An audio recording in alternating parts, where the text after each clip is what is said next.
Bonsoir à tous. Je vais essayer d'être court et pas trop ennuyeux. Donc sur les finances, je travaille, donc je suis élu avec Martina Cravella depuis 2014. Et donc avec Nicole Ménival, nous veillons sur les finances de la ville depuis 3 ans. Alors la situation financière que nous avons découverte à notre arrivée était vraiment inimaginable. Une ville en cessation de paiement, ne payant plus ses fournisseurs et en retard de versement de subventions, notamment envers le centre social. Une situation qui avait été largement provoquée par une dérive impensable dans les coûts de construction de la médiathèque. Alors tout de suite, nous nous sommes attelés aux réductions de dépenses, qui étaient d'autant plus nécessaires que la ville vivait au-dessus de ses moyens depuis trop longtemps, et qu'en plus, l'État coupe chaque année, depuis 2013, dans les dotations qu'il nous accorde. Nous avons donc cherché des économies partout où on le pouvait, mais en ne dégradant pas le niveau de service offert aux Dinardais.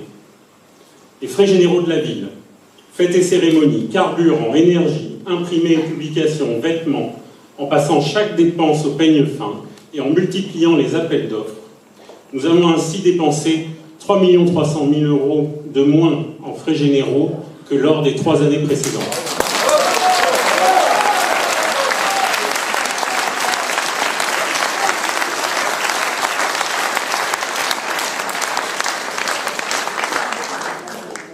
Nous avons également agi sur le coût des élus. Il faut bien montrer l'exemple. Et donc, nous avons tout de suite voté la baisse des indemnités des adjoints de 25% et avons limité au maximum les frais de représentation. Et enfin, les frais de personnel, en ne remplaçant pas systématiquement le départ des agents et en limitant au maximum le recours aux heures supplémentaires et les recrutements de saisonniers, par une meilleure organisation du temps de travail. Dans le même temps, nous avons maintenu un bon niveau d'investissement en privilégiant la sécurité des Dinardais, la voirie et le réseau d'assainissement.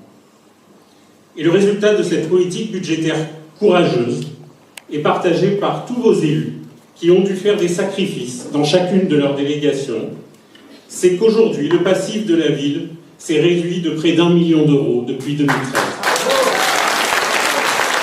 Sans aucune hausse d'impôts, conformément à nos promesses, mais contrairement, effectivement, à ce que font beaucoup de communes par ces temps de baisse des dotations de l'État. Cela faisait bien longtemps que les Dinardais n'avaient pas connu 4 années de suite sans hausse d'impôts.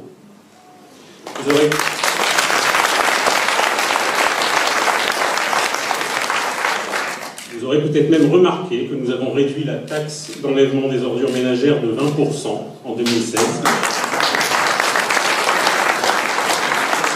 Et également voté l'exonération de taxes foncières pendant 2 ans pour tout achat dans le neuf, afin de faciliter l'accession à la propriété à Dinard.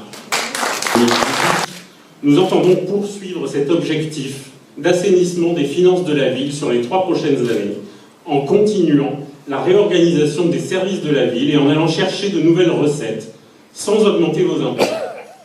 Et je crois que vous pouvez faire confiance à Martine Cravella et à notre équipe pour se tenir à cet objectif difficile, comme nous le faisons déjà depuis 3 ans.